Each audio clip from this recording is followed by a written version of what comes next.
right, so we just came back from beautiful San Diego, and I'm here with part of my team who attended the Elite Retreat with Tom Ferry. As you know, we are in coaching, which is real estate coaching by the #1 real estate coach, Tom Ferry, and we do enjoy it. And a lot of people ask why I spend so much time, money, and effort into coaching.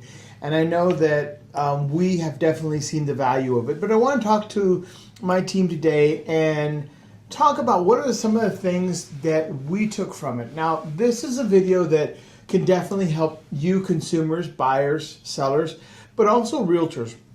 We have lots of realtors that follow us and that kind of look at what we do because we are definitely going on the right path of having success.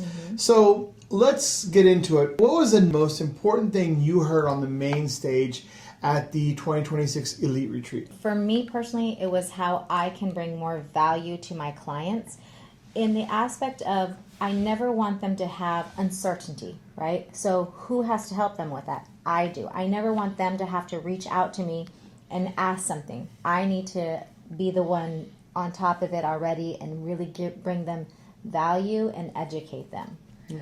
For me, it was creating partnerships in the industry.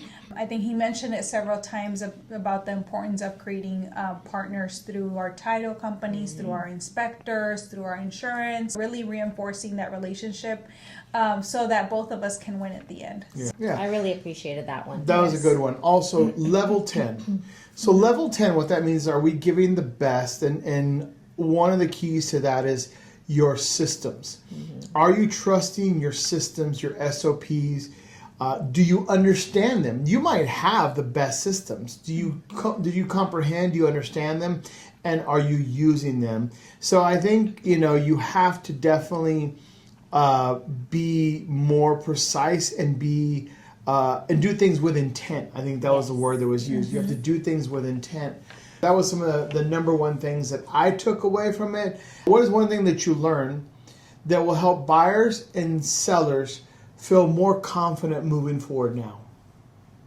That's a great question. This has been talked about in the last couple of years, using AI and how the everyday consumer now is going through AI. So I think that really using that tool for them to also do your own research, and you can actually see if what we're saying is actually true. Yeah, I was going to say data. I think that showing them the data helps buyers and sellers have more confidence. Like one of the things that I liked that working on expireds is 56% of expireds use a new realtor, and then of those 76% actually sell versus using the original realtor. So if you had a home that expired and the listing expired, you probably need to hire another realtor, right? So the percentage of getting it sold when you hire the other realtor was higher. Was a lot higher. So things like that, bringing data is important because you can't fight data, right? You can't dispute it. You can't dispute that values in Texas went down versus in other states. You can't dispute days on market. There's more inventory. Right. But again, I think helping the consumer see that and understand that is key. Yeah. Yes. And one thing I personally appreciated about it as well is being in the retreat. You have a president of Keeping Current Matters, and he gave us some very insightful information as well that we all looked over. And one thing for me that really stood out, especially for buyers and sellers right now, we're in a market where the interest rate has been trending down over the last year. And they helped us to see with, graphs, because we're also visual now, how does that matter to buyers and for sellers? Because basically a buyer now has more buying power. You're going to have more qualified buyers. So that's going to help the sellers as well with the pool of people that are actually interested now. And that's great news, especially for the Austin area where we did definitely take a bigger hit in the market, especially on the sellers. So what's one thing that you're going to start using or changing after the conference that you're going to go ahead and start putting into practice today? So I will say earlier when you were talking about systems of operations and SOP, many of us I didn't, when I first heard SOP, I was like, well, what the heck is that? Oh, your system of operation. I'm like, well, we have that, right? But now realizing how much everything that I do is based off my systems that I have in place. Without a system is my foundation. Without a good foundation, I can't deliver value to my clients. I can't give them what they need. So really honing down on my operations, putting them in place, setting those goals for my clients to give them what they need. Yeah. Because for me, even though, yes, I have already been using my systems, but really using them to their fullest potential. I always go back to, the saying that one of my coaches said is there's two types of agents that's very common. There's the one who has everything up here or here, right? Mm-hmm. And that's how he keeps out his information. There's the one who has technology but doesn't use technology. And I would say that's a vast majority of realtors. Mm-hmm. And then obviously there's the one who has it and starts using it and then starts seeing, that gain. I think for me, as somebody who's been doing this long, as somebody who's the owner of the company and of all these different companies, I think I have to start running things like a CEO and delegating and really focusing on what I do best. Wait, did you say delegating? Yeah. Just wanted to make sure I heard that right. Okay. No, don't get it twisted. I still love being with my clients and showing houses and being the knowledge person. But I realize that not every client needs me to open a door, right? Mm-hmm. Where they get a lot of my knowledge and power is negotiating and figure out what's the best price, what's the best strategy, things like that. And the other thing too is about how, as a team, everything needs to be branded and everything, again, going back to systems, has to be the same. Mm-hmm. Our open houses have to be the same. Our listings have to be the same. Our pre-listing presentation has to be the same. Everything has to be the same. So if you're on my team and you have a great idea, great, bring it up to the team. Don't put it into place, right? It's got to be approved, and we've got to use it because it's like McDonald's. People understand when they go to McDonald's here or they go to McDonald's in Indiana or they go to McDonald's in California, they're going to get the same experience, mm-hmm. right? Mm-hmm. And that's what we want to bring, is that same experience to every client. That's a good point, because that was something that actually I took from it, was setting an expectation for our brand, for our team, and for our clients of what they should be expecting from us.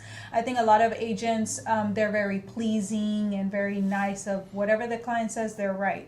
But actually, us running as a team and having so many deals, setting the expectation with the client of like, hey, this is what you're going to expect. This is a difficult market. Mm-hmm. Setting, deadlines and things like that was very important. And actually being real about, expectations, having real stuff. And then, with the team and the brand of like, like when they said we're going to be at that open house because everything's the same. It's always the same. Right. And that also sets an expectation for our sellers that what you're going to get every time. Right. If we tell them we're going to have an open house, we need to have an open house. If we tell them we're going to go door knocking, we need to be door knocking. Yes. One of the things I liked that was brought out was if you're an agent and highest and best use of your time, right?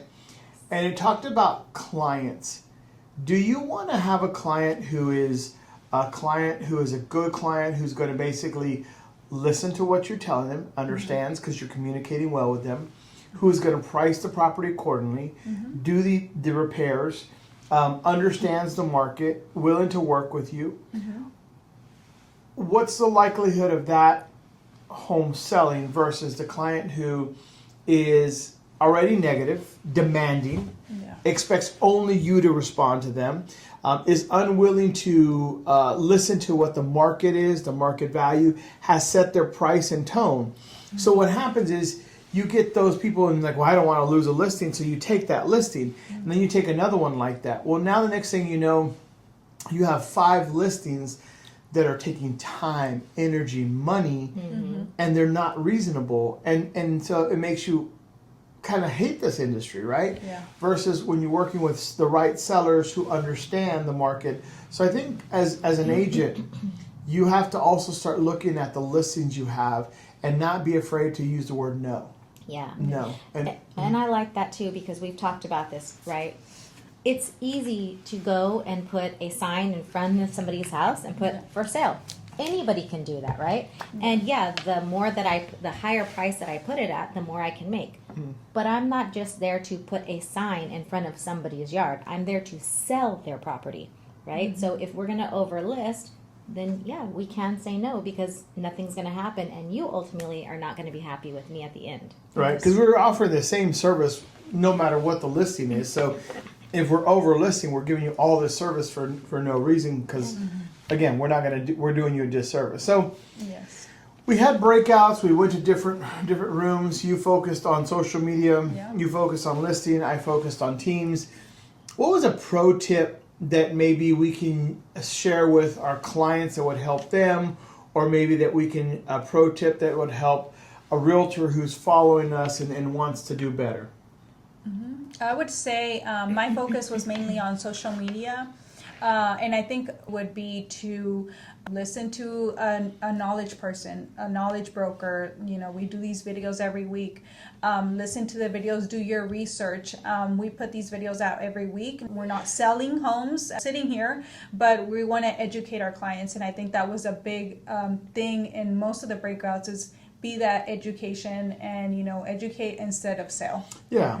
I think somebody said it best. The revolt of the influencers is here. People are now becoming anti-influencers. We don't want to see people who are trying to convince us to buy something, right, to influence us. But really, we're trying to build trust now. I think that's the market we're in. We're in a trust market where we need to know that the agent who's telling us, we can trust them, and they're showing us why we can trust them, right? They're just not saying, oh, look at this beautiful 3-bedroom, 2-bath house. It's gorgeous. You should contact me. But they're telling you why. Why is it a good investment? What's around it? How can you benefit from buying a property? So I think, or how can you benefit from selling in this area? So I think that's a pro tip, is that understanding we're in a trust market versus an influence market. Yeah, definitely. That's a good way to put it. Yeah. So, all right. What did you see any new tools or anything that we learned that we can start using in real estate? I know we did because they always bust out with something new. Jason Pantana is always coming out with some crazy thing, you know. But what's something new? I'll let social media start first. So my biggest takeaway, and it's actually a tool that we've already been using, is called 11 Labs. So they added this new feature in 11 Labs where you can actually turn a picture into a video walkthrough. So using our listing photos that we pay professionals to do, we can use it for more than just a picture. It can be doing some walkthrough videos. I'm really excited about using this, so I'm going to start implementing that right away. I think it's good too for our land videos because, again, when we're showing you land, it's like a blank canvas, right? It's like showing you an empty house, right? You can't imagine where the couch is going to go or the TV, or maybe you can, but it's hard. So I can give you a visualization, and I can throw in there a house or a pool or a pickleball court or some furniture. I think it's going to help you better see and understand the layout of that house or of that land. So I think there's a lot of AI tools that are good. I think we have to be careful when buying into too much AI. I don't think that everything is great. I don't think that every AI website is great for finding all the information. But one thing that was said, 85% of new home searches are going through AI. AI. So people are now searching AI to find who the best realtor is, what the best neighborhood is. So again, I think that's a tool. AI is definitely a tool that's going to be growing. And I don't think it's a bad thing. I mean, if I was not in real estate or, you know, whatever I'm looking for, I always go to AI first to find out, because there's so much fake news, there's so much fake stuff out there that, you know, it's better to filter and then, you know, narrow down the search of what I really want to do. In the conference that maybe we can, as agents, use to help the home buyer or the home seller have a smoother transaction? The communication. For me, it just really went back to that, and it does go back to your system of operations, because if you have that in there, then you know what needs to be communicated to the clients. And it's important as well, one thing I really like that they did, if you're a buyer, you're going to have to go through the inspection process. You're going to have to maybe get a survey. You're going to have to go through the appraisal process. You're going to have to go through underwriting. Well, what are all these things, and what does it all mean? And when you get a text with all this information, you feel overwhelmed. So no more texting that. We're going to send a video. This is what to expect along the way. So now, if you want to have a question as well, you don't have to, do I need to call Paloma and find out exactly? Oh, no, she sent me the video. Let me go back. You can rewatch it as well. And if there's something you don't understand, well, obviously, we're there to talk as well. Mm-hmm. Yeah. And I think also there was a lot of email now. Yes. Yeah. So email was a big Going thing. back to email. People check their email more than they check their. I'm like, oh yeah, you're right. I do Yeah. check my email more than my social media. So I think emailing to like that long, stuff of list of the expectations would really help too. Yeah. So, what was out of everything we did in San Diego, what was the one thing that stood out? Not the food. The tacos, that's what I was going to say. I but knew the okay. food was Stood coming. out. But what stood out about this entire event for you? What was the one thing? So this was my first time there, and I've been to several summits where it's just more agents. It really blew my mind, the knowledge and the people there, that they're already successful, they're already in business, some seasoned. And I just being around them and then their focus and their drive really just a little bit kind of stuck with me, and now and all that they do motivated me. Being around those people, I think, was the most rewarding. Yeah. And my answer is very similar, actually. It's the people. Definitely the people. You learn from them. Asking questions, picking their brain. Some people have been in it for 30 years, and you see the changes that they've made to help their team. And you see where they're at because they have moved with the changes, and that they are still there learning. I loved talking to some people who have been into the same coaching program for 15 years. It wasn't just, let me get in 1 year, see what happens, do better, and then get out.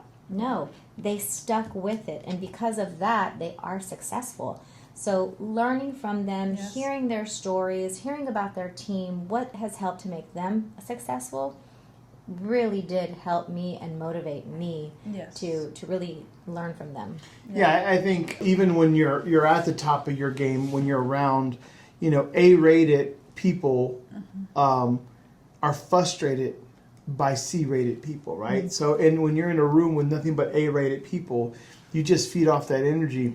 I know we had dinner with my mastermind group, a bunch of lovely people, and I know last time we did this, Paloma had mentioned, she's like, I see it, I understand why you pay what you pay, why you do what you do, why we come to these things, because the knowledge of one dinner, you learn one thing, you see what people are doing, what's working, what isn't working.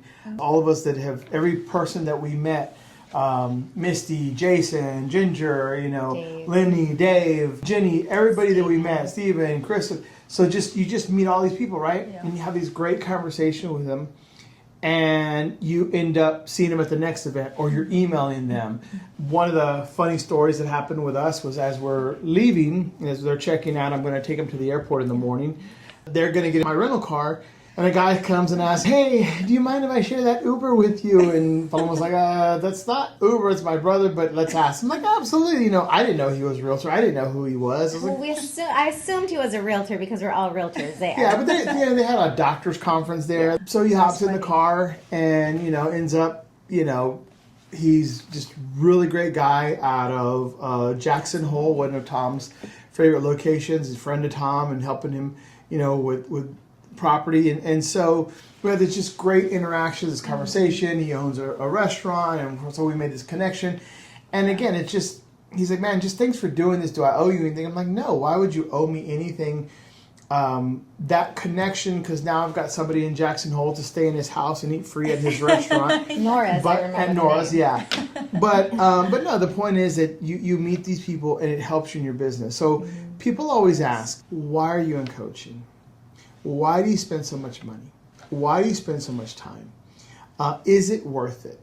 And with me and our team, I really, they get to see that benefit now at the level that we're in, and we can all see it trickle down. We can see the growth in the team. We had a very successful year, and we want to duplicate it, if not triplicate it. But being around these people. So if you're an agent and you are struggling, or you're an agent and you've kind of just felt tapped out, there's certain things I would recommend you do. One, find you a coaching. Two, find you a team. And three, find you a network that you can get into that has things like this. It's going to be an upfront investment, but typically it's worth it if you do the work that's required of you. Anything else you'd like to add about being in the Tom Ferry ecosphere? I was going to say, when I first started coaching, Jaime had already started on his own and he was doing it. I think you were a year or two in. And then I started as well. I was reluctant to, because it does cost a lot of money. And money is a factor, right? So I was like, ooh, I don't know, can I do this? But I did it. And after that first year, my income doubled from that first year of coaching. And it did open my eyes to how much it helped me with my accountability as well. And it did make me think about like LeBron James, right? He's got a coach. He's got his head coach who tells them what to do, and they have all these people telling him what to do. But then he's got his own actual coach. And he's continued with the coach throughout all of these years. Again, he didn't just do it 1 year, 2 years, and then stop. Because if he did, would he be as good as he is now? No. So you have to have a coach to give you that foundation and the strength to continue, and the accountability to continue in this market. This isn't an easy field that we're in. It has its highs, it has its lows, but even through all of that, we have to stay constant. And a coach helps you to stay constant and to improve, and they're going to tell you what you need to do. I think I was going to say, when I first started coaching, Jaime had already started on his own and he was doing it. I think you were a year or two in. And then I started as well. I was reluctant to, because it does cost a lot of money. And money is a factor, right? So I was like, ooh, I don't know, can I do this? But I did it. And after that first year, my income doubled from that first year of coaching. And it did open my eyes to how much it helped me with my accountability as well. And it did make me think about like LeBron James, right? He's got a coach. He's got his head coach who tells them what to do, and they have all these people telling him what to do. But then he's got his own actual coach. And he's continued with the coach throughout all of these years. Again, he didn't just do it 1 year, 2 years, and then stop. Because if he did, would he be as good as he is now? No. So you have to have a coach to give you that foundation and the strength to continue, and the accountability to continue in this market. This isn't an easy field that we're in. It has its highs, it has its lows. But even through all of that, we have to stay constant. And a coach helps you to stay constant. Again, it's good to have a leader who sees the value in investing in your team and investing in yourself. So that's going to wrap it up for this session.